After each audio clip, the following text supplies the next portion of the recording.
Bueno, hoy no tengo diapositivas, así que mucha atención con sus Biblias, ¿vale? Continuamos estudiando la epístola que Pablo envió a la iglesia de Éfeso. Y vamos a continuar con el capítulo 3, en el que Pablo hace inciso tras inciso tras inciso, siendo muy detallista con lo que expresa, incluso un poco repetitivo, pero no innecesario.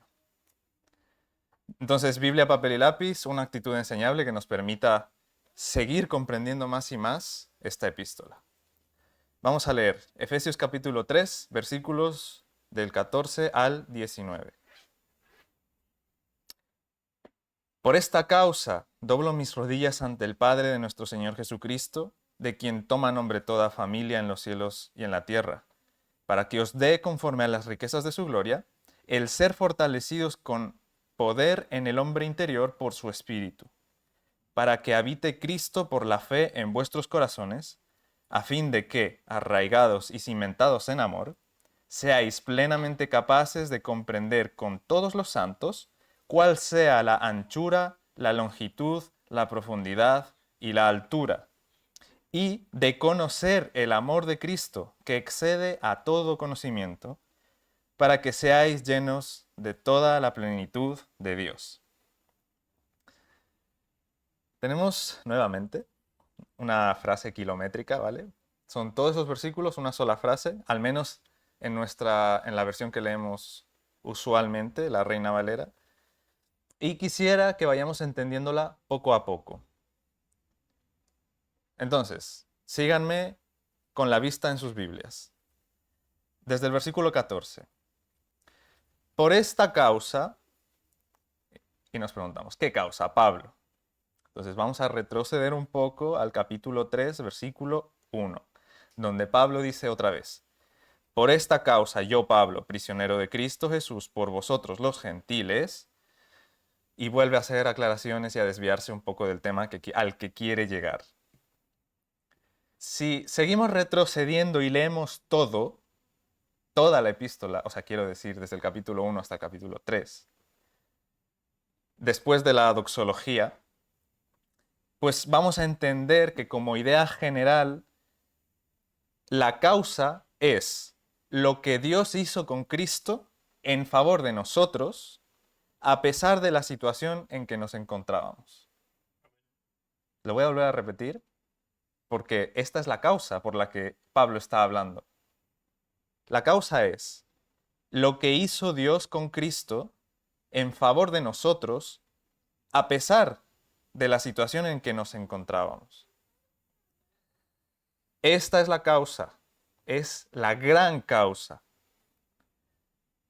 Entonces, continuamos leyendo el versículo. Entonces, por esa causa, esa gran causa, doblo mis rodillas ante el Padre de nuestro Señor Jesucristo. Ahora, en lo siguiente se refiere al Padre, desde el versículo 15. De quien toma nombre toda familia en los cielos y en la tierra. O sea, del Padre toma nombre toda familia de los cielos y de la tierra. Continuamos. Pablo se arrodilla ante el Padre para que, versículo 16, para que os dé el ser fortalecidos con poder en el hombre interior por su espíritu. Me he saltado una parte a propósito. Pablo se arrodilla ante el Padre para que os dé el ser fortalecidos con poder en el hombre interior por su espíritu. ¿Cómo? ¿Cómo así? ¿Con qué razón Dios haría esto? Entonces, leo la parte que me salté. Conforme a las riquezas de su gracia. Perdón, de su gloria. ¿Para qué necesitaríamos nosotros esa fortaleza? Versículo 17. Para que habite Cristo por la fe en vuestros corazones. ¿Ok? ¿Y con qué finalidad? A fin de que seáis plenamente capaces de comprender con todos los santos cuál sea la anchura, la longitud, la profundidad y la altura, y de conocer el amor de Cristo que excede a todo conocimiento. Esta es la finalidad por la que Pablo ora y dobla sus rodillas. ¿Y cómo se logra eso? Arraigados y cimentados en amor, que es la otra parte que me he saltado. Vamos a ir, más adelante vamos a ir poco a poco, ¿vale? A lo mejor ahora es mucho, pero vamos a ir poco a poco. ¿Cómo se logra esto? Arraigados y cimentados en amor. Y por último, ¿para qué quisiéramos nosotros comprender y conocer el amor de Cristo? Para que seáis llenos de toda la plenitud de Dios. Vale. Muchas cosas. Ya sabemos cómo es Pablo. Frases largas, irse por la tangente de vez en cuando y, sobre todo, llenar de alabanza sus escritos. Alabanza a Dios. Entonces, ¿ustedes creen que Pablo hace esto porque simplemente él es así o porque sabe cosas? Sí. Pablo sabe cosas muy profundas. Desde aquella vez en el camino a Damasco. Entonces, Pablo no tiene la intención de ser lisonjero con Dios. ¿Saben lo que es ser lisonjero? Como querer ganarse el favor a base de adulaciones. No sé si se dice así, pero en base de ser adulador. Pero Pablo no tiene la intención de ser lisonjero. Y esto lo vamos a interiorizar y lo tenemos, después de esta clase, tenemos que interiorizarlo y aplicarlo. Y entender a Pablo. Pablo tiene la intención de ser honesto y humilde con lo que dice y con lo que escribe. Y esto es observable, no me lo estoy inventando. Es una conclusión a la que uno tiene que llegar mediante, ¿qué creen ustedes? ¿Será la lectura? ¿Será la oración? ¿Será la revelación por sueños? Por su espíritu. Por su espíritu. Por lo tanto, cuando yo digo a veces, aquí viene otra frase kilométrica de Pablo, no pretendo ser despectivo con Pablo, porque yo sé que Pablo tendría sus muy buenas razones para decir todas las cosas que dice. Y cada vez que yo personalmente profundizo más en los temas que Pablo expone, pues yo más le entiendo y más puedo yo decir gloria a Dios. Entonces, si alguna vez a ustedes les pasa que no entienden la forma de actuar o la forma de emocionarse de ciertos predicadores o de ciertos hermanos cuando hablan de Dios, hace falta profundizar más y leer más la Biblia. Mientras más profundo es el conocimiento de Dios, más asombrados nosotros vamos a quedar. Casi como Job. ¿Se acuerdan lo que dijo Job cuando finalmente entendió? Ok. Una vez comprendido Pablo, ya no me desvío yo también, y vamos con el pasaje. A ver, versículo 14. Por esta causa doblo mis rodillas ante el Padre de nuestro Señor Jesucristo. Doblar rodillas o postrar rodillas. Este evento o esta acción de postrar rodillas es un lenguaje corporal que tiene una connotación similar en distintas culturas. Postrarse de rodillas es como decir, yo me coloco en una posición inferior. También es como decir, me abro a lo que está por encima de mí. O también es como decir, reconozco mi pequeñez y dependencia. Por ejemplo, en la cultura china, sobre todo en la época de los emperadores, se hacía reverencia de rodillas y con la frente en el suelo. Otro ejemplo, en Japón, existe un hábito que se llama dogesa, que es la misma práctica de postrarse de rodillas y de frente al suelo y con la frente al suelo, como un gesto extremo de disculpa o petición. Es como un momento de extrema humildad de la persona japonesa hacia otra persona japonesa o hacia un conjunto de personas. En Europa, en las edades media y moderna, arrodillarse ante el rey simbolizaba lealtad, homenaje y sometimiento.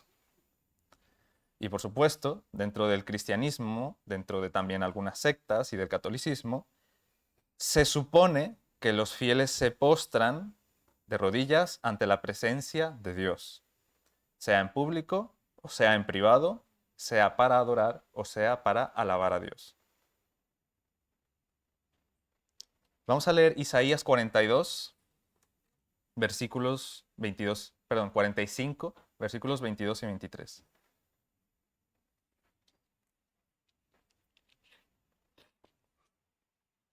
Isaías 45, 22 y 23. Dice así: Mirad a mí y sed salvos todos los términos de la tierra, porque yo soy Dios y no hay más. Por mí mismo hice juramento, de mi boca salió palabra en justicia y no será revocada, que a mí se doblará toda rodilla y jurará toda lengua. Quiero destacar dos cosas de estos versículos. Primera, Dios hace un llamado. ¿A qué? Dice, mirad a mí y sed salvos.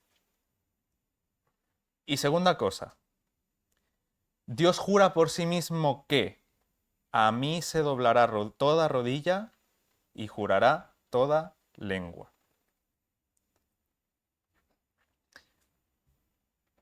Pablo sabe cosas.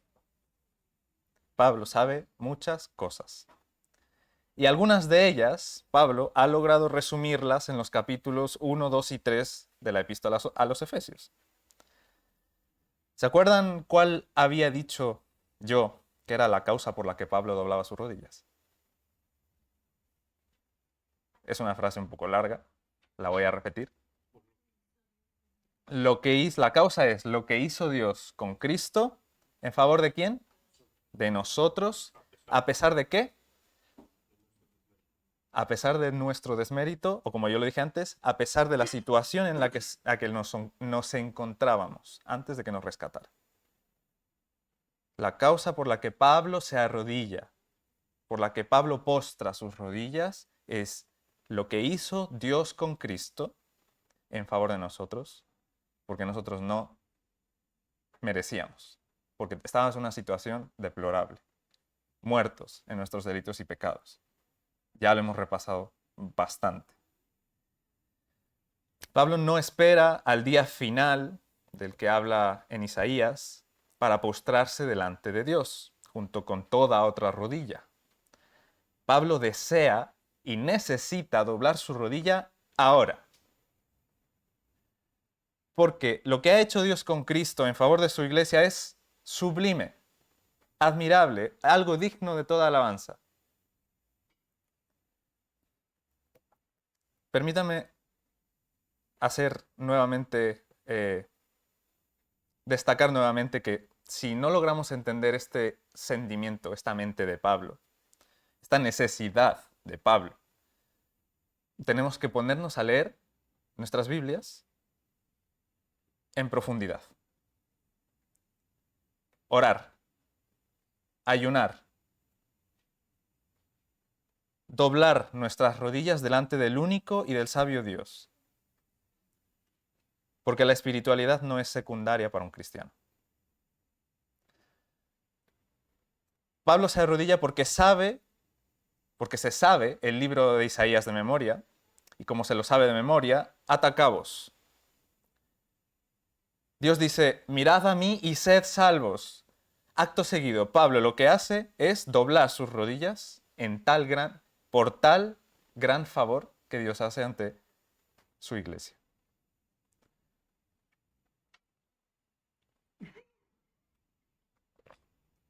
Dice, doblo mis rodillas ante el Padre de nuestro Señor Jesucristo. Y ahora, en el versículo 15, se refiere al Padre, de quien toma toda familia en los cielos y en la tierra. Este versículo en otra traducción, más precisamente en la Nueva Traducción Viviente, dice así: el creador de todo lo que existe en el cielo y en la tierra. Versículo 15.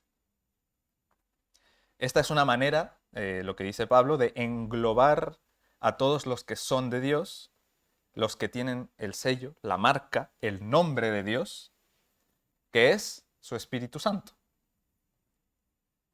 sea judíos, sea gentiles, sea ángeles, serafines, querubines, toda familia, tanto del cielo como de la tierra. Y sucede que Pablo se arrodilla ante el Padre para una cosa. Versículo 16. Bueno, para una cosa. Según el versículo 16. Para que os dé el ser fortalecidos con poder en el hombre interior por su espíritu. La razón, por la que Pablo se arrodilla y ora es para pedir por fortaleza para los efesios. ¿Qué razón? Y claro, ¿qué razón tendría Dios para fortalecer a este pobre efesio o a este pobre adefesio redimido? ¿Qué razón? Conforme a las riquezas de su gloria. ¿Se acuerdan en qué capítulo aprendimos acerca de las riquezas? De estas riquezas de las que Pablo habla constantemente. Capítulo 1. Vayan conectando puntos. Pablo no escribió las cosas porque sí. Dios lo inspiró a hacer eso. Dios no lo inspiró a hacer eso porque sí. Hay razones. ¿Quién necesita esa fortaleza por la que Pablo pide? Esa fortaleza con poder. Según el versículo que acabamos de leer, el 16. ¿Para quién es esa fortaleza?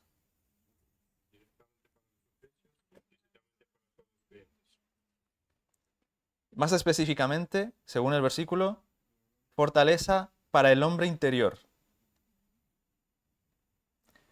Nuestro ser interior. El ser interior de los efesios en ese caso. ¿Y quién tiene esa tarea de fortalecer, según el mismo versículo? Su espíritu de Dios.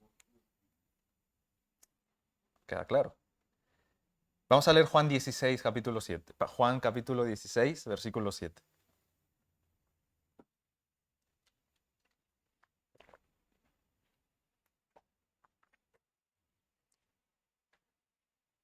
Juan 16, 7.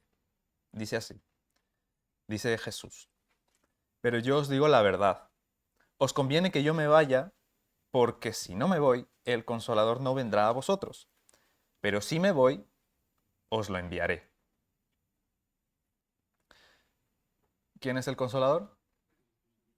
Espíritu Santo. Consolador también significa intercesor. Y en griego la palabra es parácletos, que significa literalmente uno llamado al lado para ayudar. Alguien llamado por alguien para otra persona para ayudarle. Parácletos como paralelo. Que, bueno, no me voy a meter en eso. Mente ingenieril. Entonces, ¿para qué? ¿Para qué necesitamos fortaleza en nuestro ser interior por su espíritu? ¿Para qué? Versículo 17. Para que habite Cristo por la fe en vuestros corazones. Para que habite Cristo por la fe en vuestros corazones. Cristo es muy pesado. No en el sentido físico. Es santo. Inimaginablemente para nosotros. Es santo. Dios es santo. Cristo es santo. ¿Cómo podría habitar Cristo en un corazón muerto en el pecado? No puede. Si ese corazón ya fue limpiado por la sangre de Cristo, ¿cómo podría habitar Cristo en un corazón tan frágil? Óyeme, Efesio, el Señor de la creación, el Verbo, va a habitar en tu corazón. Es como si dijera Pablo eso, ¿vale? Por ti solo no puedes cargarlo, no puedes contenerlo, querido Efesio. Él es infinito. Por eso, yo, Pablo, que sé cosas, me postro de rodillas ante el Padre y le pido que dé a vuestro ser interior, a vuestras profundidades que apenas vosotros conocéis, a Él le pido que os dé fortaleza por medio de su Espíritu. El mismo Espíritu que el Señor Jesús prometió. Fortaleza para que habite Cristo en vuestros corazones por la fe.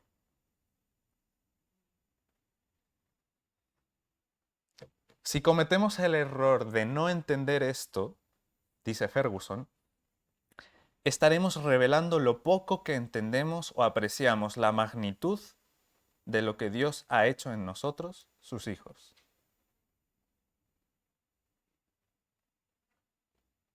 El Dios eterno viene a morar en el corazón de una criatura suya.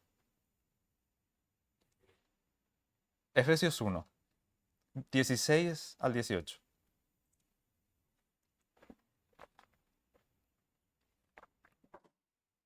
Dice al final del versículo 16, haciendo memoria de vosotros en mis oraciones, dice Pablo. Ora por ellos, por los Efesios. Versículo 17.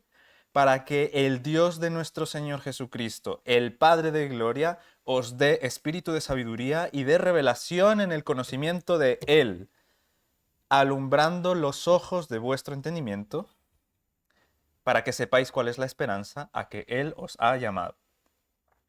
Lo viene repitiendo desde el principio. Algo que los efesios tienen que entender, interiorizar. Lo viene repitiendo y lo viene repitiendo y lo viene repitiendo. Pablo ora por sabiduría y por entendimiento para que los efesios, porque les quiere mucho, la tengan en Cristo.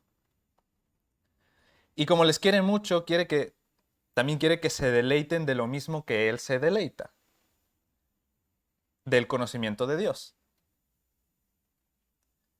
Este es el conocimiento que verdaderamente llena. Como ejercicio, pregunten ustedes a un universitario que tengan cerca. Pónganlo a elegir entre el conocimiento de Cristo y el conocimiento de su carrera.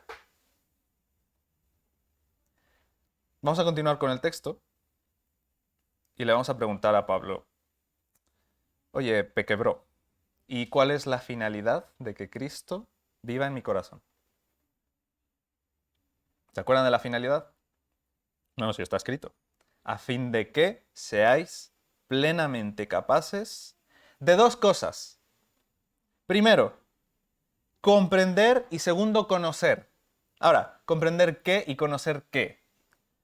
Comprender con todos los santos cuál sea la anchura, la longitud, la profundidad y la altura del amor de Cristo.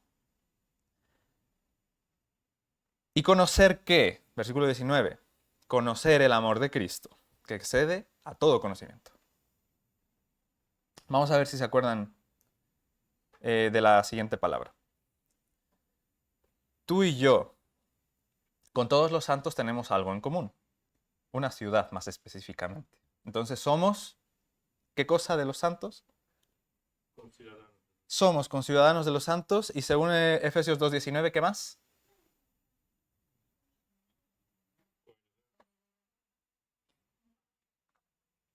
Miembros de la familia de Dios. Somos conciudadanos de los santos y miembros de la familia de Dios. Pregunta para aquellos que laburan. ¿Qué tarea tributaria realizan anualmente? ¿Cómo se llama? Declaración de la renta, muy bien. Tiene un 10. Pronto lo sabremos los que todavía no laboramos. Comprender con todos los santos, los miembros de la familia de Dios, y comprender con nuestros conciudadanos, los ángeles y demás, implica que todas las familias contribuyen. Contribuyentes y declaración suelen ir en la misma frase, en la misma página, de hecho. En una situación ideal, queridos contribuyentes, otra pregunta, ¿qué tendría que hacer Hacienda para que ¿qué tendría que hacer Hacienda con todos nuestros impuestos? En una situación ideal, ¿beneficiarnos, perjudiciarnos o nada? Justicia y misericordia. Yo diría que beneficiarnos. Educación, sanidad, transporte, infraestructura, se supone. En una situación ideal, pues Hacienda buscaría el bien común sin hacer acepción de personas o sin tener favoritismos, con total transparencia, justicia e igualdad, con lo que significan esos términos realmente. Lamentablemente esa es una situación ideal. Ahora, si Dios dice, todos los santos tienen que hacer la tarea X, ¿será para beneficio, para perjuicio o para nada? Beneficio. Y si Pablo dice, oro para que todos los santos puedan hacer la tarea X, ¿será para beneficio, para perjuicio o para nada? Beneficio. ¿Y es un beneficio individual o colectivo? Colectivo. Colectivo. Comprender con quiénes? Con todos. Todos los santos. Vamos a leer ahora Efesios 2, versículo 19 al 22. No, 19 y 22. Les dice Pablo, así que ya no sois extranjeros ni advenedizos, sino conciudadanos de los santos y miembros de la familia de Dios. 22. En Jesucristo, vosotros también sois juntamente edificados para morada de Dios en el Espíritu. Esto ya lo vimos el mes pasado. Nuevamente, como ya lo vimos el mes pasado, pues nuevamente me gustaría recordar la reflexión final del estudio que me tocó exponer. La reflexión final era, Cristo edifica su iglesia con pecadores, un material que se resiste, un material que es difícil de moldear, frágil, reacios a encajar con otras piedras, pero aún así sigue edificando. Porque por voluntad propia, por su espíritu, quiere venir a morar entre nosotros su templo. Romanos 8:28. ¿Alguien se lo sabe de memoria, tal vez? Romanos 8:28.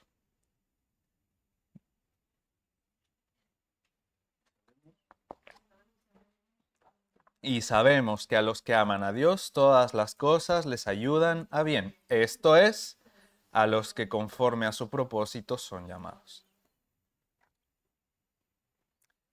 Entonces Pablo nos está explicando que la finalidad de que Cristo viva en nuestro corazón es, primero, que con todos los santos podamos comprender las dimensiones del amor de Cristo: altura, profundidad, anchura y longitud. Dimensiones. Muy grande. Para que podamos comprenderlas. ¿Cuándo? En nuestros sufrimientos, en nuestras debilidades, en llanto, en aflicción, en testimonios, en alegrías, en risas, en bromas, en mesas compartidas, en su palabra. Y con Cristo en nuestro corazón, todo esto, todo eso nos hará comprender lo multidimensional que es su amor. Con Él en nuestro corazón podremos comprender su anchura, profundidad, longitud, altura, su multidimensionalidad, algo que sobrepasa todo conocimiento, que es el amor, que ahora lo vamos a ver. Porque sin Él nosotros no podemos comprender tal cosa. Por eso el mundo no entiende el verdadero amor.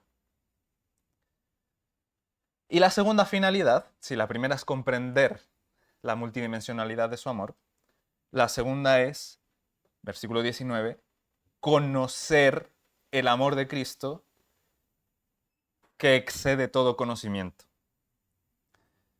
O sea, conoceremos que no cabe en nuestra cabeza. O sea, seremos conscientes de que no podemos conocer por completo su amor.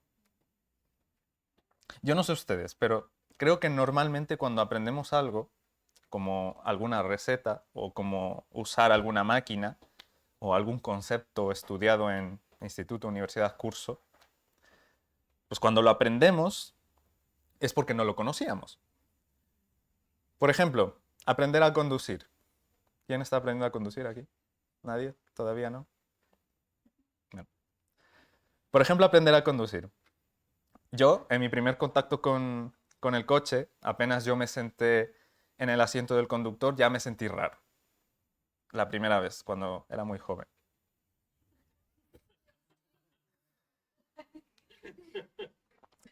Y me sentí raro. En plan, ok, un volante, hay pedales, el asiento está como acostadito. Aquí hay la palanca de cambios que la he visto usarse, pero no más. Intermitentes, botones, no sé. Y un coche. Y me sentí raro. Digo, ¿esto qué es? No estoy familiarizado. Muchas dudas. Luego de hacer el examen teórico, tuve mis clases para el examen práctico. Y entonces yo me pregunté, ¿qué es el embrague? Porque bueno, me han dicho para qué sirve, qué se hace, se aplasta y se cambia una marcha. Ok. Pero ¿qué es el embrague? ¿Por qué tengo que pisar el embrague para cambiar de marcha? Esa era una duda que realmente yo tenía después de haber hecho el teórico. Yo no sabía el funcionamiento del embrague, me daba mucha curiosidad. Luego de hacer el teórico, y bueno, y cuando ya hice el práctico, cuando ya entro en contacto por primera vez con el coche, pues ya logro empezar a entender. Y esto pasa con todas las cosas. Cuando yo me pongo en contacto por primera vez con algo que yo no conozco, yo me lleno de dudas, y es normal. Y eso nos pasa a todos. ¿Quién nace sabiendo? Nadie. ¿Y cuándo fue que yo dejé de tener dudas? No lo hice. Todavía tengo dudas. Pero la clave está en la repetición. Las personas que conducen, ¿qué acciones son las que más se repiten al conducir?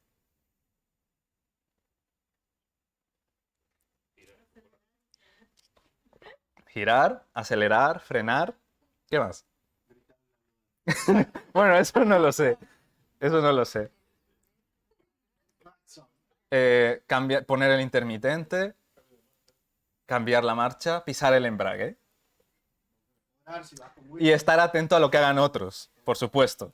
Esas son las acciones que nosotros más repetimos cuando conducimos, porque yo también sé conducir. Por si acaso, no sé. Alguien no lo sepa. Por eso hablo sabiendo. Entonces, uno aprende con repetición, siguiendo el ejemplo del embrague. De tanto yo repetirlo, de tanto yo pisar, bueno, es con este pie, de tan... No, sí es manual. De tanto repetirlo y de tanto escuchar el motor al cambiar de marcha, o sea, a estar allá acostumbrado, pues ya sé cuándo yo tengo que cambiar de marcha y cuándo tengo que bajarla, cuándo tengo que subirla, cuándo tengo que mantener pulsado, frenar, con repetición. Entonces, me pregunto otra vez, en alguna ocasión me pregunté otra vez, entonces, ¿para qué sirve el embrague? Y entonces me empecé a hacer una idea, vi un video de YouTube y dije, el disco de embrague, la transmisión, y ya está, no es muy difícil. Luego, si quieren, lo buscan. Esas son las principales razones de la existencia del embrague y de las marchas. No es muy difícil, no es muy difícil. Es un conocimiento finito, cabe en mi cabeza. Pero las cosas son muy distintas cuando hablamos de algo que excede todo conocimiento. Uno puede estudiar toda la psicología humana de todas las culturas, uno puede estudiar todas las filosofías y todas las ramas de la ciencia y de la medicina, pero no va a ser capaz ni siquiera de arañar un poquito el conocimiento del amor de Cristo. Esto es muy fuerte. Por eso Pablo dobla sus rodillas. Vamos a leer Juan 15, versículos 9 al 14.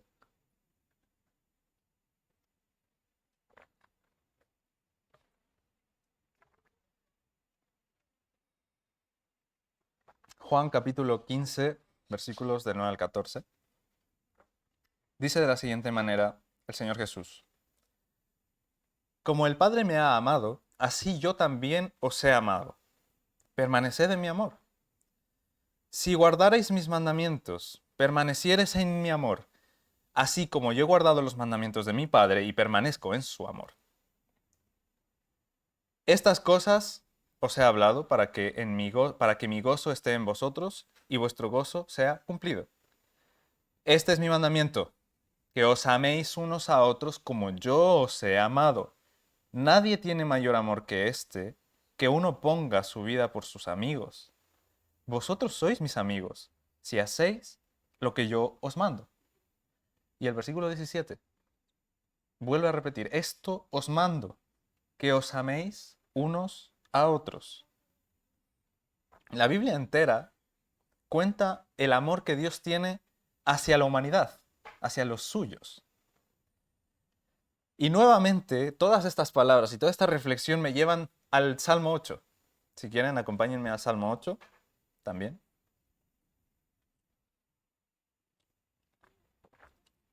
Salmo 8 desde el versículo, por ejemplo, del 3 al 6. Dice el salmista, cuando veo tus cielos, la obra de tus dedos, la luna y las estrellas que tú formaste, digo, ¿qué es el hombre para que tengas de él memoria y el hijo del hombre para que lo visites? Le has hecho un poco menor que los ángeles y lo coronaste de gloria y de honra, le hiciste señorear sobre las obras de tus manos, todo lo pusiste debajo de sus pies. ¿Por qué? ¿Por qué, Señor? ¿Por qué, Dios? ¿Por qué? ¿Por qué dejarías tu inmarcesible, o sea, que no se puede manchar, marchitar, tu inmarcesible gloria y vendrías a juntarte con esta creación tuya que además decidió desobederte, matarte y odiarte? ¿Por qué? Intenten pensar lo que Pablo pensaría cuando empezó a conocer el amor de Cristo.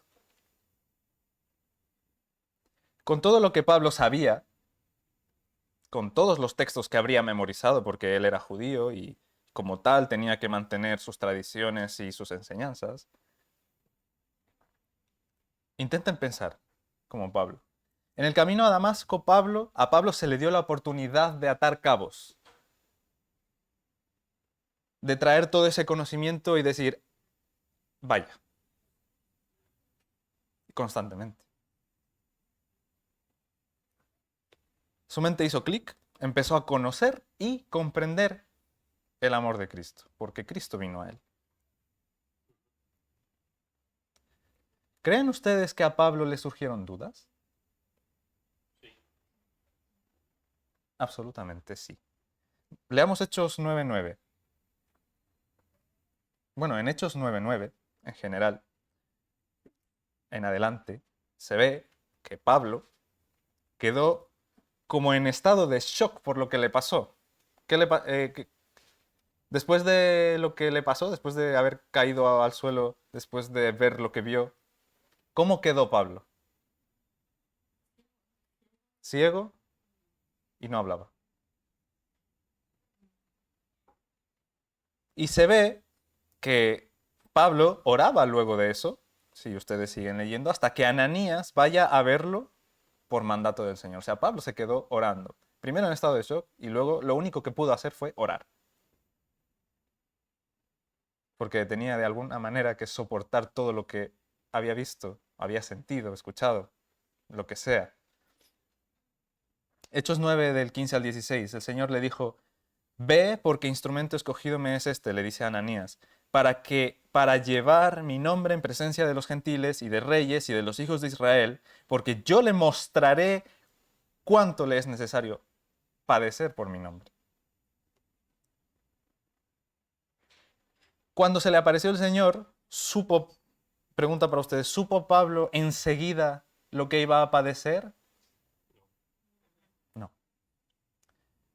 Dice Dios o el Señor, le mostraré cuánto le es necesario padecer por mi nombre. O sea, Pablo no conoció ni comprendió enseguida el amor de Cristo. No fue inmediato. Fue un proceso. Efesios 3, 14 al 19. Vamos a leerlo todo junto para conectar bien todas las ideas. Efesios 3, 14 al 19. Dice así. Por esta causa, Pablo dobla sus rodillas ante el Padre de nuestro Señor Jesucristo, de quien toma nombre toda familia en los cielos y en la tierra, para que les dé a los efesios, estoy poniendo mis palabras, conforme a las riquezas de la gloria del Padre, el ser fortalecidos con poder en el hombre interior por su espíritu, para que habite Cristo por la fe en vuestros corazones, a fin de que, arraigados y cimentados en amor, sean plenamente capaces de comprender con todos los santos cuál sea la anchura, la longitud, la profundidad y la altura, y de conocer el amor de Cristo que excede todo conocimiento, para que seáis llenos de toda la plenitud de Dios. La finalidad de que Pablo se arrodille para pedir fortaleza para los efesios es comprender y conocer el amor de Cristo. Esa fortaleza es necesaria para conocer y comprender el amor de Cristo. Y se necesita en el ser interior esa fortaleza. No cualquiera puede. Por eso tenemos un espíritu que nos fortalece y nos consuela, porque en el mundo tenemos aflicción, pero confiamos en aquel que ha vencido al mundo.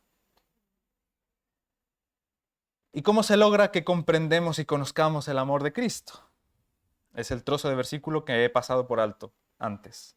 Arraigados y cimentados en amor. Así se logra. Con eso se logra. Pregunta para los sabios en construcción. ¿Qué cosas se necesita? ¿Qué elementos se necesita para los cimientos de una edificación? Lo que se te ocurra.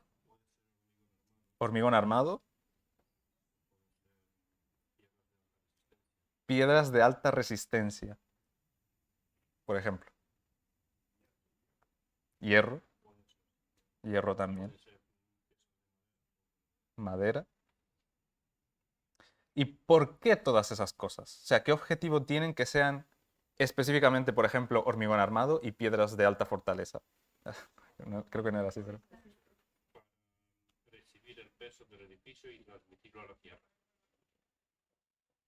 Buena explicación. Arraigados y cimentados en amor. En amor. Yo muchas veces me he preguntado, sobre todo al comenzar a comprender y conocer el amor de Cristo, ¿cómo es que Jesús era tan fuerte emocionalmente y tan paciente con los suyos y con los que se le oponían? ¿Cómo? Porque cuando uno lee los evangelios por primera vez, uno no puede identificarse totalmente con la persona de Jesús. Queda totalmente fuera de nuestro alcance tal madurez, tal paciencia, tal sabiduría para responder como Él lo hacía, y las cosas que Él sabía y que a lo mejor hacía como que no sabía. Muy inteligente. Y como no hay manera de comparar la persona de Jesús, ni con nadie ni con nada, a mi mente siempre, hasta ahora, le parece extraordinario cada vez que leo algo sobre él en los evangelios o a lo largo de la Biblia, porque la Biblia habla de él, toda la Biblia. Jesús es amor, arraigados y cimentados en amor. Amor puro y nada más. Por eso tenía esa paciencia, esa tolerancia, esa mansedumbre, ese amor. Y Pablo desea que estemos arraigados y cimentados en amor para esa finalidad de la que hemos hablado. Si mi arraigo y mis cimientos son en Cristo, ya puede venir cualquier tribulación. Aunque yo tenga aflicción, aunque yo tenga dolor, aunque yo esté triste, aunque llore, si mi arraigo y mis cimientos están en Cristo, son de Cristo,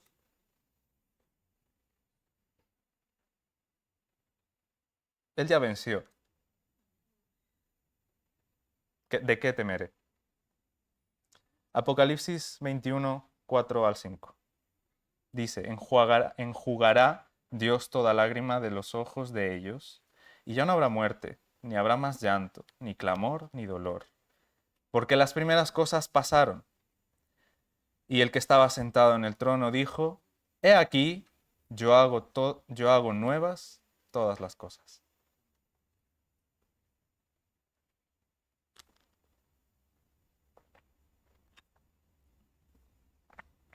Con esto acabamos. ¿Para qué? La última pregunta, ¿para qué quisiéramos comprender y conocer el amor de Cristo? La última frase de todos los versículos que hemos leído. ¿Para qué quisiéramos comprender y conocer el amor de Cristo? Para ser llenos de toda la plenitud de Dios.